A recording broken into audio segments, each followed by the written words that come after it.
Samantala, muling ipinagbawal ng Metropolitan Manila Development Authority o MMDA ang pagdaan ng mga truck sa Roxas Boulevard simula ngayong araw. Sinasabing tatagal ito ng 6 na buwan.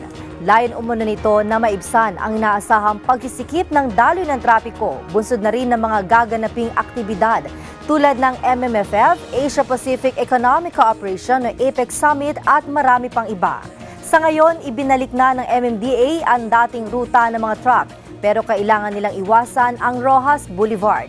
Mula Port Area patungong Cavitex, Bonifacio Drive, kaliwa sa P. Burgos Finance Road, Ayala Boulevard, kanan sa San Marcelino, kaliwa sa President Quirino, kanan sa Osmeña, SLEX patungo sa destinasyon.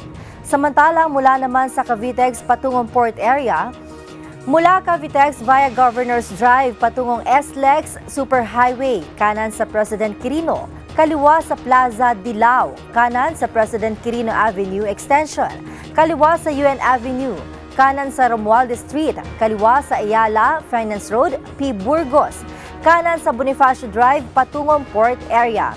At samantala pa NLEX, tahakin lang ang Delpan palabas ng C3 Road hanggang makalabas ng NLEX. Papayagan naman ang mga truck na bumiyahe sa mga rutang ito sa loob ng 24 oras, kaya tinaasang hindi maaabala ang delivery ng mga kalakal.